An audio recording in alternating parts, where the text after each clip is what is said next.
স্কুলে পড়াবো, কলেজে পড়াবো, বাবা মায়ের বয়স হয়েছে, বাবা মায়ের পাশে দাঁড়াবো। কিন্তু আজকে কেন পশ্চিমবাংলার ছেলেমেয়েরা বাবা মায়ের পাশে দাঁড়াতে পারছে না? কারণ এই পশ্চিমবাংলায় নতুন কোনো কাজ হয়, নতুন কোনো কলকারখানা হয়, নতুন করে কোনো চাকরির পরীক্ষা হয়নি।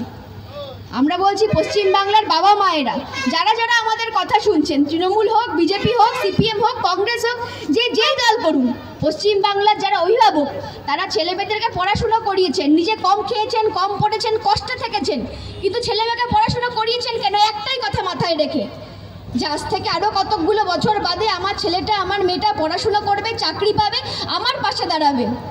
আজ সত্যি অসহায় লাগে, বাবা মার 60 বছর 70 বছর বয়স হয়ে গেছে, তাদের পাশে আমরা দাঁড়াতে পারছি না। এই পশ্চিমবাংলার ছেলেমেয়েদের এই অসহায়তা, এই কষ্ট, এই যন্ত্রণার জন্য কে দায়ী? পশ্চিমবাংলায় কলকারখানা কে হতে দেয়নি? যখন বামফ্রন্ট সরকার সিঙ্গুর, নন্দীগ্রাম, শালবনিতে কলকারখানা করতে চেয়েছিল, তখন কলকারখানা কারা করতে দেয়নি? তাদের নাম কি? তাদের নাম মমতা বন্দ্যোপাধ্যায়। আজকে মমতা বন্দ্যোপাধ্যায় বলছেন যে সিঙ্গুরে কলকারখানা হতে ভালো হতো, শুভেন্দু অধিকারী বলছেন সিঙ্গুরে কলকারখানা হলে ভালো হতো। শুনে যেন মনে হচ্ছে একমাত্র আমরা যারা বামপন্থী তারাই হয়তো কলকারখানাটা করতে চাইনি, বাদ বাকি সবাই কলকারখানা করতে চেয়েছিল। কিন্তু সেদিন সিঙ্গুরে কি ঘটনা ঘটেছিল? সেদিন একটা অর্ধেকের বেশি হয়ে যাওয়া কলকারখানাকে, ন্যানো কারখানাকে মমতা বন্দ্যোপাধ্যায় জাস্ট গলা টিপে খুন করে দিলেন, বললেন এখানে মানুষ চাষবাস করুক। আজকে সিঙ্গুরে গিয়ে দেখুন, আজকে সিঙ্গুরে চাষবাস হচ্ছে না, সিঙ্গুরে কলকারখানা হয়নি, সিঙ্গুরে ছেলেমেয়েদের ভবিষ্যৎ নষ্ট হয়ে গেছে।